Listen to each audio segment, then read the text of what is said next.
Thank you for listening to Red Zone in the Lab podcast. Please follow us on Facebook and Instagram. Subscribe to our YouTube channel at Red Zone in the Lab. And you can download our podcast at Spotify, iTunes, and Podbean. And please visit our website at redzoneinthelab.com. Thank you. Welcome back.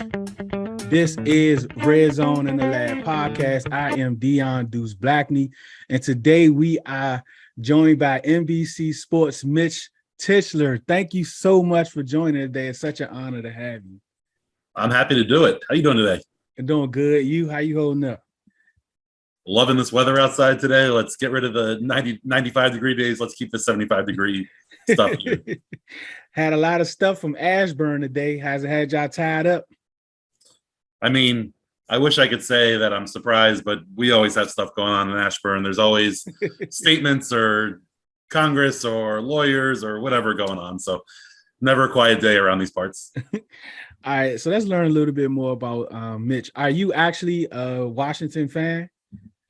Yeah, so it's funny, growing up, the Dolphins were my favorite team. They were my favorite AFC team, and then obviously the Redskins were my NFC team. But I love Dan Marino. He was my guy. But my first real NFL memory, I guess, that I have is that '92 Super Bowl. Oh. And going over, I was 7 years old, 8 years old at the time, going over to my buddy's house, and kind of the parents all had a party upstairs, and all the kids were partying in the basement watching the game. That's my first real vivid NFL football memory. So the Dolphins were my 1A, but the Redskins were always my 1B. What about your family? Are you a second generation Miami, or you just kind of decided on your own? So I ended up as a Dolphin fan. None of my family really watched NFL football much growing up. Okay. They were really college football and college basketball fans. So we didn't really watch pro football much in my house growing up. And so, I was always the guy that all my friends were the fan of one team, and I was the antagonistic one that would choose somebody else. So that's kind of how I started with the Dolphins, was just all my friends were Redskins fans. So I was like, I'm going to grab somebody else. But growing up around here, and those teams were so damn good when we were kids, it was impossible not to root for them. So, it really just came from, no one in my family really watched pro sports much. Mm-hmm. It was all college sports. So I think I was really the first one that ever really got into the NFL and got into even the NBA as well. So that's kind of how it came about. How did you get into videography? Was that something that you had a passion about growing up? When did it actually start for you? Yeah, I was always into photography growing up. You can actually see behind me, I have a bunch of pictures. Those are all yours? From all these different places that I've traveled over the years and stuff like that. That's cool. So I kind of was always into photography and knew early on that I wanted to do sports journalism in some capacity. My fourth grade teacher at a parent teacher conference told my parents that I should major in rec. And I was like, yeah, it's kind of what I want to do. I kind of want to, be in sports. And so I kind of came about, getting here into DC and what I do kind of a little bit different than a lot of folks. I started off doing, the 5 o'clock news down in Greensboro, North Carolina. They needed some extra people to shoot high school football. Mm-hmm. And so I started getting into shooting high school football there, and just kind of, grew from there. But one of the cool things about how you've seen this kind of industry change is that, it used to be kind of a very linear, path. You started in a small market at a small city, and, you kind of worked your way up. And nowadays, everyone kind of has an opportunity right from the get to jump in and be in the industry. So it's kind of a cool change. And obviously it's allowed me to go from kind of being behind the camera to having a podcast and doing some stuff in front of the camera as well. So it's been a lot of fun. I love it. It's cool. And it's been fun to see kind of how the industry's changed over, the 15 years or so that I've been doing it. What type of schooling do you need? Again, that's changed so much over the years. Think about even 10 years ago, if you wanted to be in videography, you had to have the huge giant camera that, right, you can do on your shoulder that weighs 20, 30 pounds, and there's a lot of technical aspects of it that, the lay person wouldn't just be able to necessarily pick up. So, I was a journalism major at Maryland, and it took a ton of learning, not just in school, but also practical, on the streets, running and gunning, shooting football, kind of learning how to do it. I always laugh. One of the early football games I shot, I was on the sidelines about 20, 30 yards downfield, quarterback threw a deep pass, and I have the ball in the camera lens. I'm following it in my head. I'm like, oh, this is like NFL films. Like, you're so great at this. Boom, camera hits football hits the camera lens. Oh, man. I get a cut underneath my eye. I have a black eye. It's like all the way down, my entire face. Oh, man. I get back to the office and all the old school photographers are just like pointing and laughing and having a day at my expense because I'm, this battered and bruised, dude on the sideline. But nowadays, almost every still camera SLR has, the ability to shoot video. And, I think it gives people an opportunity, even, cell phones and stuff like that, gives you an opportunity to kind of learn along the way. And, I think as you start moving from an amateur to a professional, you learn some of the more technical aspects of it, but you can learn so much early on without having to go through the, technical schooling or whatever to get there. So it's just funny to see how everything has changed so much in such a short period of time. When did you start with the Redskins? I believe. Yeah, the Redskins. So 2007 was my first season covering the team.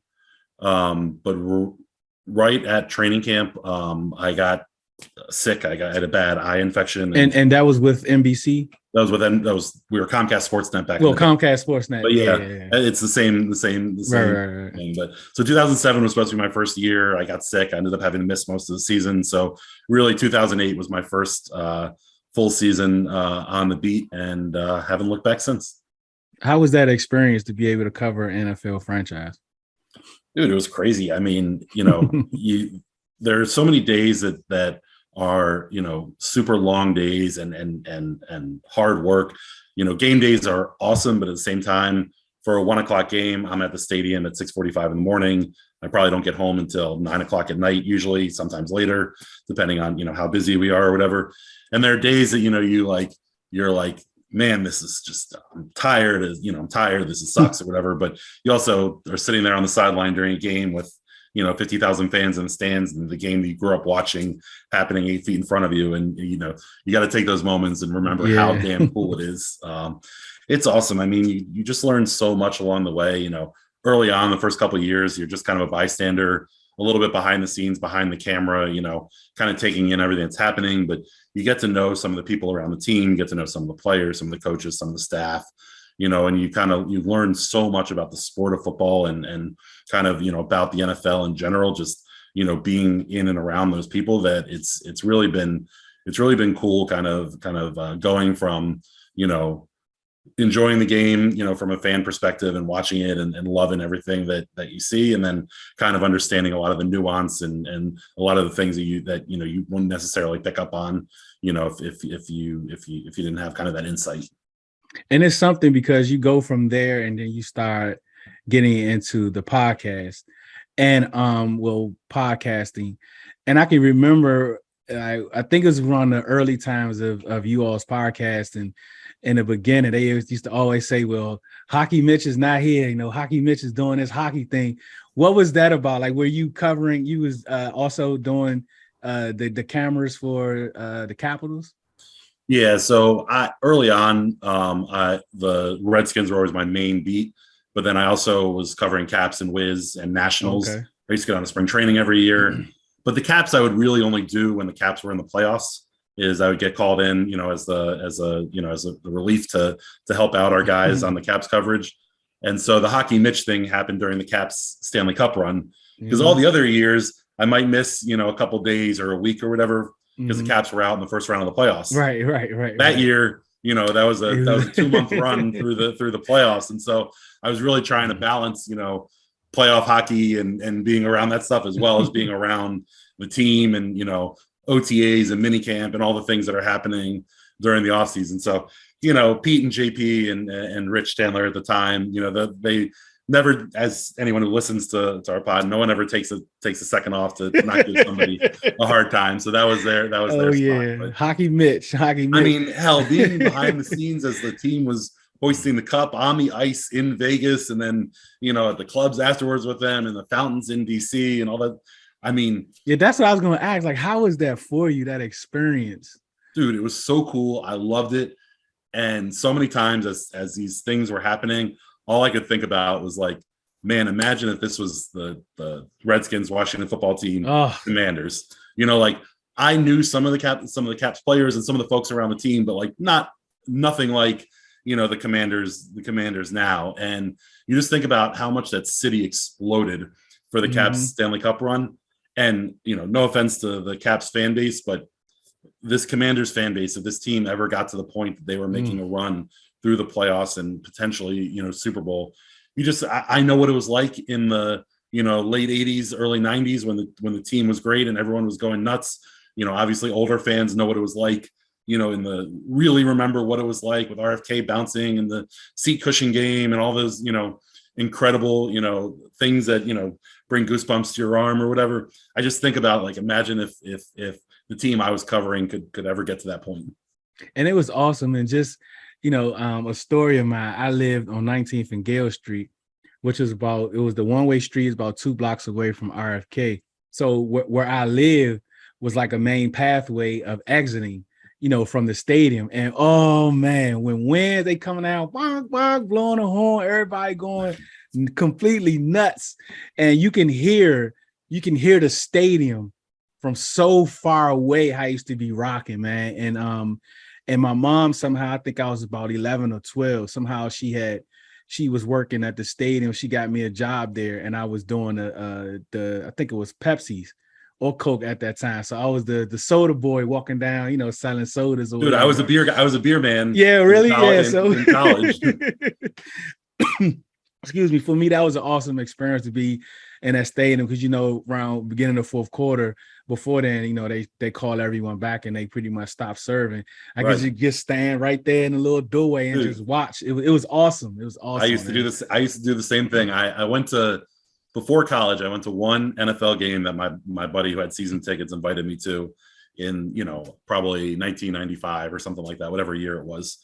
And I hadn't been to an NFL game other than that until we started selling beer at games. And it was awesome because, first of all, you only sold as much, you could sit in one spot and sell out and then just kind of, watch the games. But yeah, you had to turn in everything you had left at the start of the fourth quarter. And then we would just go randomly find somewhere to sit in the stands and watch the game. And that was awesome. I love that. I'm sorry, RT, Rich Tanner. How much did he mean to you guys? I mean, I don't know that you can say there's not enough that I can say about Rich Chandler. I think the greatest thing that he brought was just kind of the expertise on the team and the knowledge of a 50-year fan, that no matter how much JP Finley, myself, and Pete Haley loved this team and watched it growing up and rooted for them and whatnot, you didn't have the same perspective that Rich had. And also, as somebody who had, chased the dream of covering an NFL team his entire life. He was always, he worked in restaurants. He was managers and GMs of different restaurants growing up and just always kind of dreamed of having the opportunity, watching him, what it turned out to be late in his life, kind of reach that goal was always a reminder to us, how lucky we are to do what we do. And so to both be able to soak in, his wisdom as a reporter and as, a team historian and someone that knew it, but also kind of on the other side, being reminded all the time of, how lucky we are at, I guess when Rich came around, I was, in my early 30s, I was late 20s, early 30s, Pete Haley was an intern, JP Finley was, just kind of stepping in. All of us were, kind of pretty young in our careers. And so, Rich was such a great dude and it was so good getting to know him over the years and just kind of, soaking up the knowledge that he had. I mean, we still use our, the rules of Tandler on the podcast all the time. Don't listen not to what they say, not what they say, listen to what they do. Never listen to a player when they talk about their injuries. I mean, all these different things, and there's still tenets that we live by today because he was correct. He was right with all of it. Yeah, man. I love Rich. I remember seeing him at training camp. For some reason, maybe it was just me, but he always had on like a sky blue type shirt. sitting in his chair. I used to love that, just watching him sit over there, soak it up. It was the blue shirt and the chair, and he always had the latest of every Apple product. He always had the newest iPhone, the newest iPad, the newest Mac, whatever. But inevitably, whenever he was trying to take pictures to post in his blogs or on Twitter at training camp, and honestly during the season, he had this old school digital camera that, you would turn the little lever and the zoom lens would go out. He always had this old school camera. And we're like, you realize that the iPhone that you have sitting in your pocket is 100 times stronger than that camera. But, that happens to all of us. We get set in our ways. We get used to doing things a certain way. And we used to give him, just like they gave me a hard time about hacking Mitch, we used to give him a hard time about how he had to have the latest products, but would always use some old technology to take pictures. Yeah, I enjoy Rich, and I'm sure most of the fan base did too. All right, so let's talk about that famous picture of yours. I think you're on a car and you got your hands up. I think you was in Paris or in London or Europe or something. Germany. In Germany. Yeah. Give us a little bit about that picture. How did that picture come to fruition? So I went to Oktoberfest with a couple friends, and basically the way that all the German beer halls are is it's basically like picnic tables, and everyone just kind of sits, when you walk in, you can just kind of grab a seat, and there are the beer maidens coming around with the beers, that you order as you go. And we ended up meeting, a bunch of folks who were veterans of Oktoberfest. It was my first time going there. Mm-hmm. And a couple of these girls that we were talking to were telling us that, like, it was a thing that if you stand up on the table, everyone will kind of stop the band. There's, Oompa bands and other types of music playing.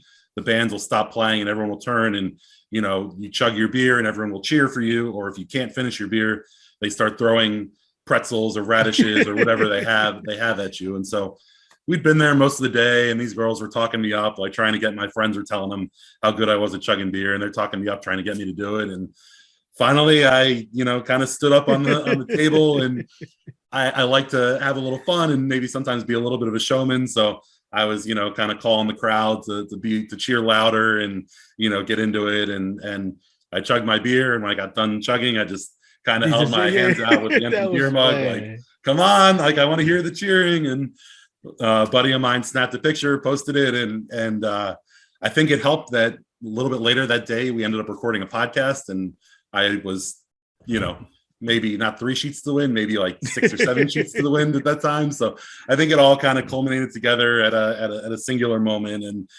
JP and Pete loved it, and a bunch of people were reposting it, and everyone kind of seemed to love it. So that's wonderful. That's kind of how that happened. When I think of you, that's the first thing. That's the first thing come to my mind is that picture. Red Zone in the lab. Be right back. Hi, I'm Christian Miles, native Washingtonian and real estate agent servicing the Washington metropolitan area. I started my career as an investor and later transitioned to the residential side. I really wanted to leave the investor side because I wanted to connect with people. Building relationships is important to me. I understand the buying and selling process can be challenging. I get it. I've been there. I'm a mom, wife, friend, and neighbor. I absolutely love helping families and connecting with people. Going through the home buying and selling process is stressful enough. When working with me, I make it fun. As a realtor, I think it's important to be able to connect with you. Every detail is important, no matter how small. Let me take care of the heavy lifting while you focus on the joys of finding a new home.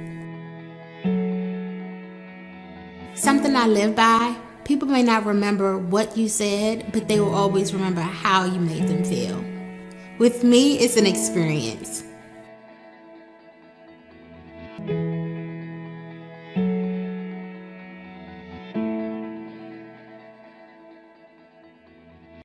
Welcome back to Red Zone in the lab with Deuce. Yeah, like your 3 top moments of being able to capture something, rather it was video or picture, like during an NFL game.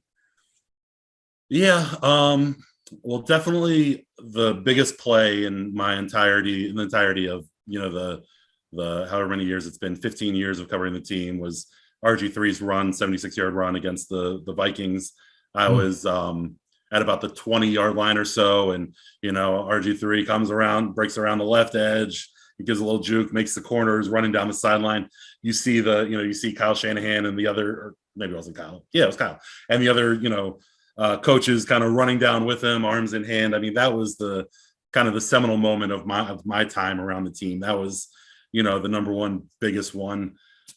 Honestly, the second one was probably the same year, 2012, the first game of the season in New Orleans. That was the first game back for Jonathan Vilma and all the Bounty Gate stuff that had happened. And I still remember, I mean, they do a chant right before kickoff, the who thinks they can beat them Saints. And that was the single loudest moment of any stadium that I've ever been in. And that goes for kind of the 15 years that I've covered this team and been in every stadium across the league. I've been to games in Canada and London and, across the US. And that was definitely the loudest moment. But that touchdown pass that RG3, threw to Pierre Garçon kind of over the middle. And then Pierre Garçon takes off. I mean, he runs almost right to where my camera was on the end line. And our other photographer was on the other side of the field, kind of behind the play. And he's shooting, and RG3 is, on the ground, RG3ing, that moment always will stand out as a huge moment. And then probably the third one that I think about when I think about kind of the big moments, I guess I'll give my number 3, and then I have a 3A, because number 3 was in a game. It was, we were in Detroit in 2009, I believe it was, with Donovan McNabb and the cardiovascular endurance. At halftime, he gets benched. They come back out to the field, and Donovan McNabb has been benched, and he doesn't have a helmet, and he's over just kind of looking over the playbook from the offensive is meeting together, kind of on the sideline, and you just see Donovan kind of behind, just kind of like peeking over, like somebody who's trying to cheat off a test or something like that. It was a pretty seminal moment in the in the Redskins franchise at that time, because Donovan coming in was supposed to be, the savior from Philly. Hopefully better, hopefully Carson is better than what he was, because exactly. There's some similarities that you can pull from Donovan's time and now Carson Wentz's time now. But so that's probably my number 3. But then 3A is at practice in, I don't even remember what year it was, but Deshaun Jackson gave Jay Gruden a little purple nurple. Oh yeah, I heard whatever the word is for it, whatever the word. When he was twister there during practice, and that was a super viral moment. It was a super cool moment, and I was the only camera that captured it, and it went viral. I just remember calling our desk and being like, "Hey, I have this really good piece of video. In this world that we live in today, I don't know what words I'm allowed to say to you over right. I don't want to get myself in trouble, but you're going to want to watch it, this time, at this time code, you want to watch, and let's make sure we get this posted." I was like, I think you can call it a purple nurple, but, go ahead and take a look and see what comes of it. But, those are the ones that really stand out. Honorable mention would be the "You Like That" from Kirk Cousins. Oh man. Yes. Awesome. I mean, the Kirk Cousins kneeling in Philadelphia, at halftime, right before halftime with no timeouts, that also, pops up. I mean, there have been some really good moments that I've been around. RG3, how could I forget RG3 Thanksgiving game in Dallas, the touchdown that he threw to who was the little receiver? Allen Robinson. No, not Allen. Is it Allen Robinson? It's something like that. I can't think of it. Yeah, but that game always pops out of my mind as like one of the great great games of my tenure covering the team. So I mean, we was kind of thinking about, and I kind of was just thinking about who that receiver was. I lost my train of thought. What we were just talking about, you had brought up something. Oh, the Kirk Cousins kneel at halftime. I don't know. It was like a couple reports a couple weeks ago, and we was kind of talking about it, and they were saying how they sent the play in, and whatever route it was, a fade route or something like that. Pierre Garçon was saying he didn't want to run it, and then Deshaun was saying he wasn't going to run it. So I think Kirk Cousins, I think he was on somebody's podcast or something, and he mentioned that's why he had took the kneel, because neither one of them wanted to run the route or run the play at halftime. I thought that was kind of hilarious. Yeah, I can give you a little more background there. Give me some more. So that was a play that was basically after that game. I had heard that was kind of the reasoning for Aldrick Robinson was the wide receiver. Aldrick Robinson, thank you. Yep. People who are listening to this are going to be screaming in the podcast like, yep. It's Aldrick Robinson. How do you guys not remember it's Aldrick Robinson? So it was either that week or maybe it was right after the season. I kind of heard the story that Pierre refused to run the route, and that was what happened. I, couldn't really get it confirmed, obviously reported and all that stuff, but I think behind the scenes, I kind of knew that was the case. And if you think about that season, if you remember, there was so much talk about how much Jay Gruden loved to throw the fades. Yeah, he loved to call the fades. The receivers were kind of sick of it, and Pierre and Deshaun didn't have a beef at all between the two of them, but Pierre was frustrated at times that he was asked to run a lot of the plays over the middle. And and Deshaun was asked just to kind of go deep, and he didn't have to worry about taking some of those big hits. And so there was a lot of frustration, I think, with the play calling that season. And one of the plays that Jay had called quite often that year was just the one receiver route. It was just a fade to the one receiver, whether it was tight end, whether it was Jordan Reed at the time, or whether it was one of the wide receivers. And they got into that moment, and Kirk got into the huddle, called the play. Pierre said, I'm not running that, I think it was kind of like an F this, I'm not running this, I'm sick of this. I'm the only guy that, I'm going to be put in a position where I'm the only one running a route. Like, what are the chances I can succeed here type thing? And it got to the line, and Kirk kind of didn't know what to do and figured better than turning the ball over, taking a knee was better than doing that. And at the end of the day, they won the game, they won the division. Yeah. So things kind of worked out well, but that was a crazy time. Yeah. All right, let's get into some OTAs. Let's get into some O-line and D-line with Mitch, because just watching listening to the podcast, that's your favorite favorite positions. Who is someone that's kind of stood out during voluntary and mandatory OTAs on the O-line? So as far as O-line and D-line go, it's kind of hard for guys to stand out on the good side just because there's no pads. There, it's just helmets and jerseys and shorts.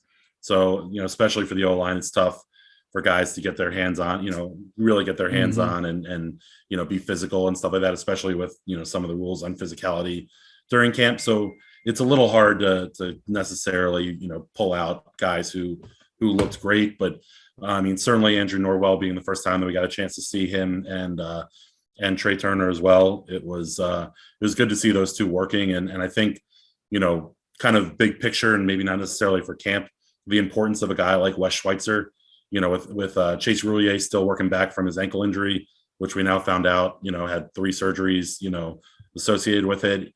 He looks close to coming back. It'll be interesting to see when they open up training camp, whether he's a guy who opens up on the PUP list or is able to start out practicing or not. But between the fact that both Chase Roulier and Tyler Larson are still recovering from their injuries, seeing a guy like Wes Schweitzer be able to step up and play center, and he's a guy who's looked good playing center in the limited opportunity that he's had, I think that was kind of an important, revelation. Like, it's huge that they signed Norwell and Turner because they needed, to replace Flowers and Sheriff.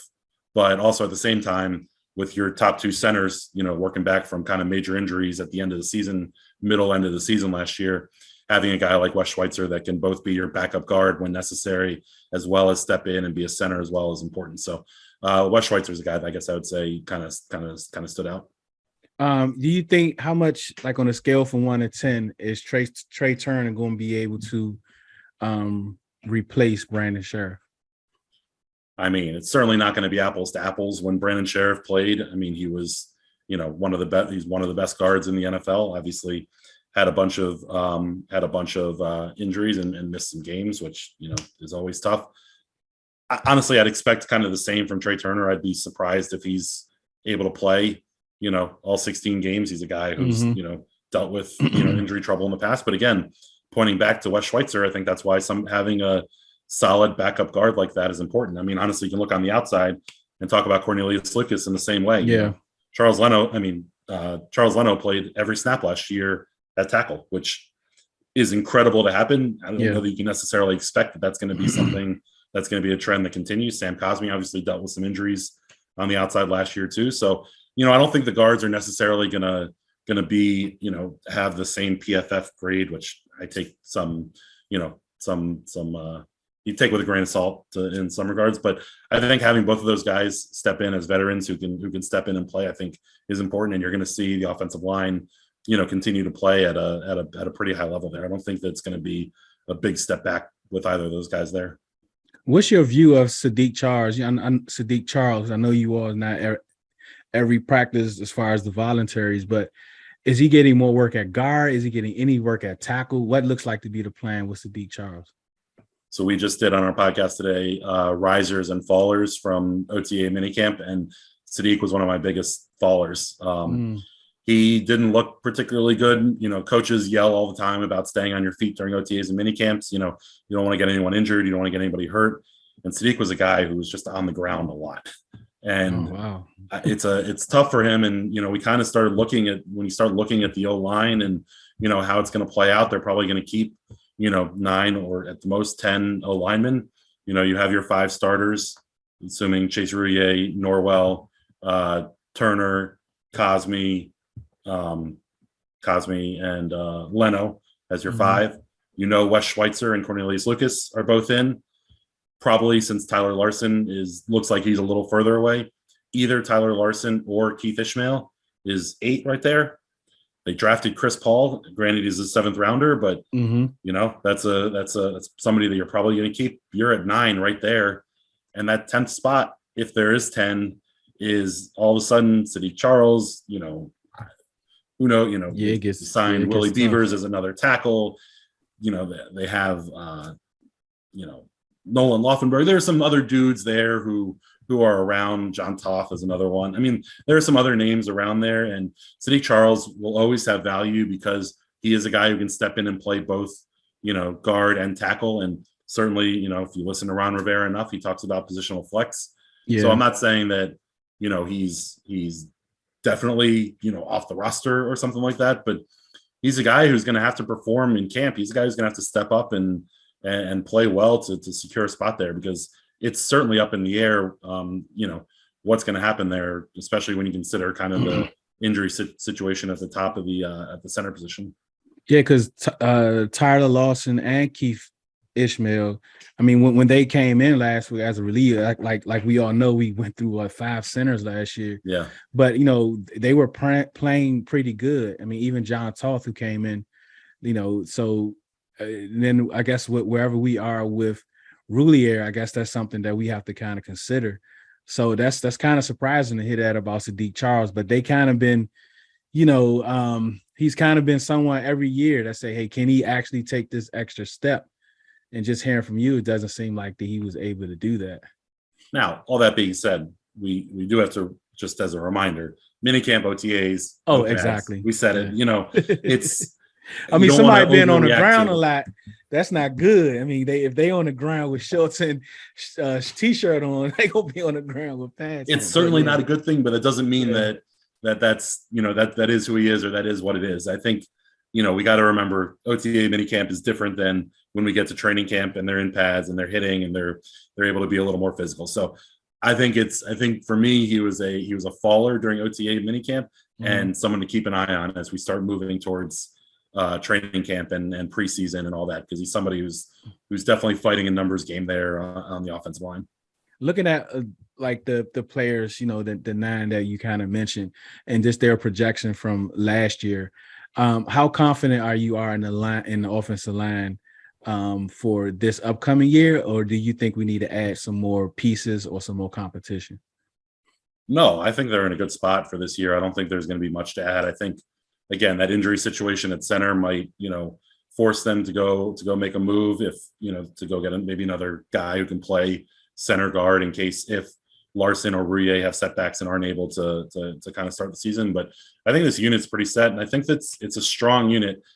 You know, I think PFF had them ranked 6th, and I know that Ron Rivera, loved, mentioning that and talking about that. They're a good unit. They played very well. Do I think they're a top 5 or 6 unit in the NFL?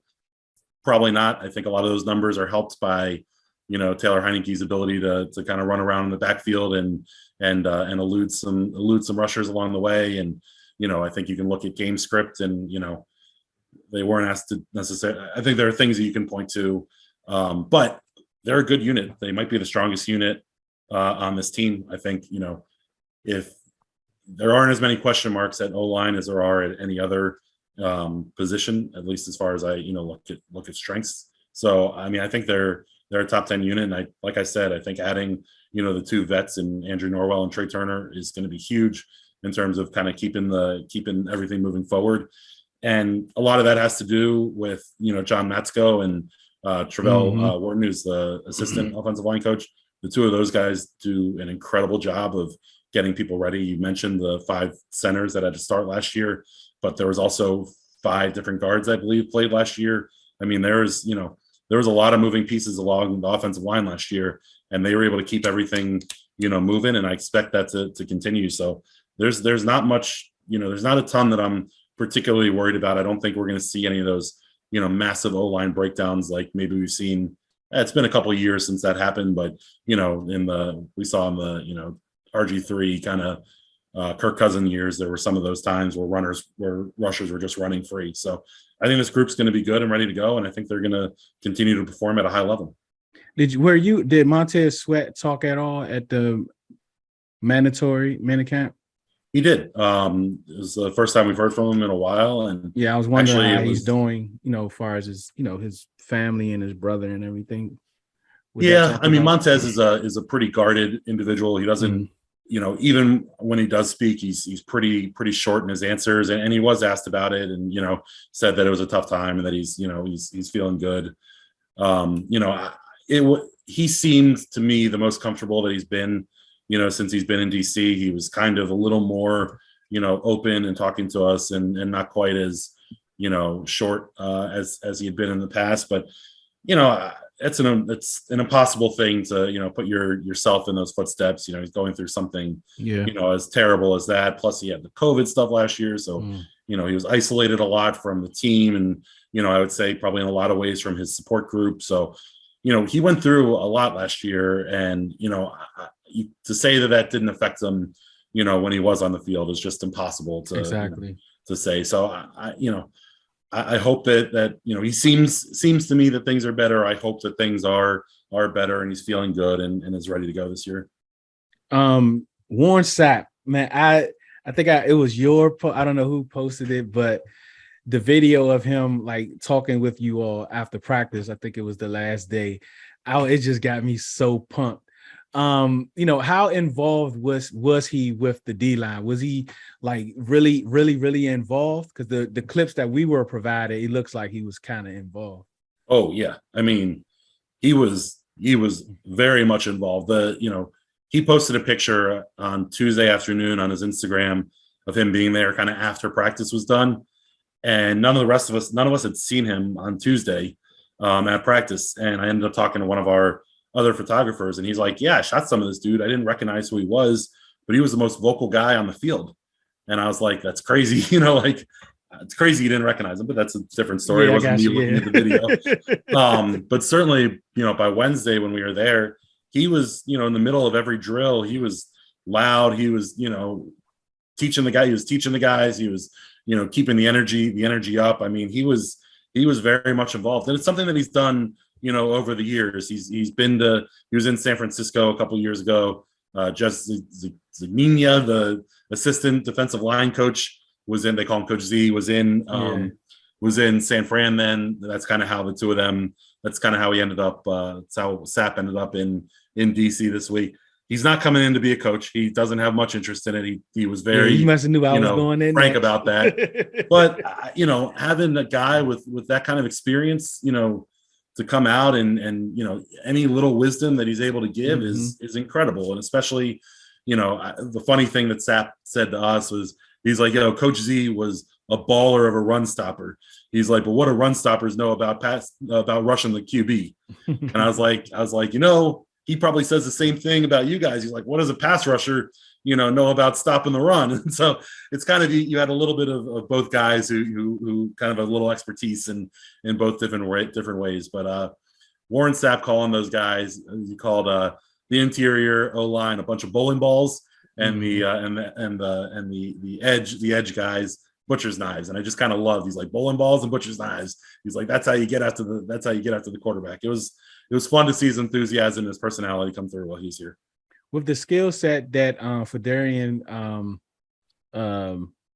Mathis brings to the defensive line, how important do you think his role is going to be? Because this is like a true role. Like even Ioannidis and Settle, they was not true nose tackles, but Phil is. What type? How do you think he will help out the rest of the line and the linebackers?